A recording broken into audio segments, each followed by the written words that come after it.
in the age of software, continuously improving software delivery, velocity, quality, and efficiency is no longer an IT aspiration. It's an absolute business imperative, because your capacity to compete in the marketplace with, again, these customers that are beautifully and wonderfully dissatisfied is how fast you can take ideas that they care about and then turn them into deliverables that make a difference. And you sit in the middle of that, right? You are doing the things that are critically important towards that end. So you got right on your side. You got right on your side when you get up every day, because you're trying to do worthy and noble things that really, really make a difference at the core of your company and their company's competitive strategy. But I will say it's not just that, right? It's the character that you bring. And my mother told me character is defined in setbacks. It's how you respond to those things. And some people respond to setbacks by feeling a sense of failure. I'll never do that again. I mean, that was a huge mistake. And they recoil. And they kind of fall prey to the fact that now I'll settle into the familiar. I'll do things that I feel safe in doing, not taking risks. But if you're going to be a party to making the company successful, you've got to have what we call true grit. True Grit's a wonderful movie with John Wayne in it that was my favorite as a child.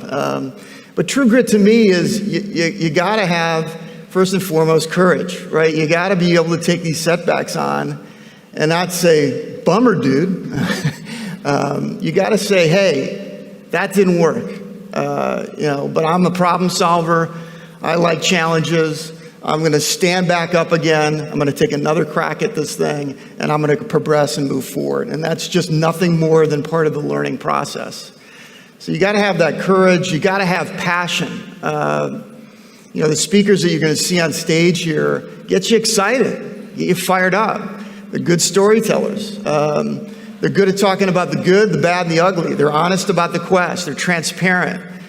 You got to have that in you because you're trying to elicit change.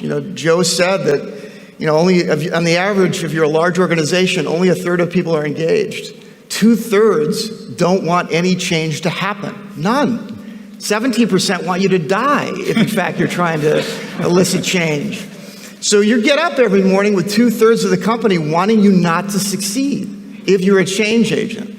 Don't fear that, but you got to have passion that rises up to that challenge.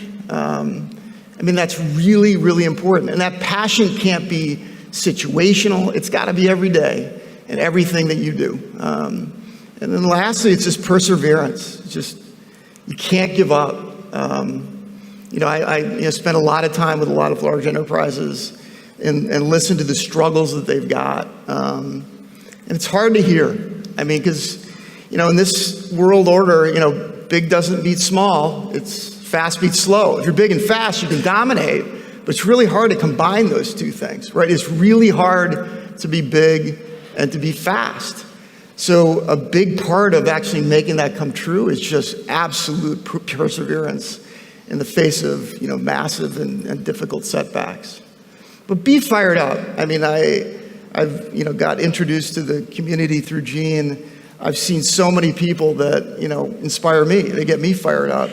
You can truly make a difference. But when I say you, I don't mean you collectively. I mean you individually.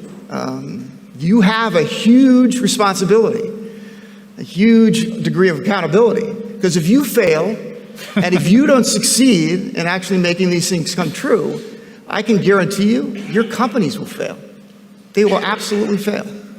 So when you go to bed at night, worry about that. When you get up in the morning, be inspired to take on that challenge, because it truly is that important.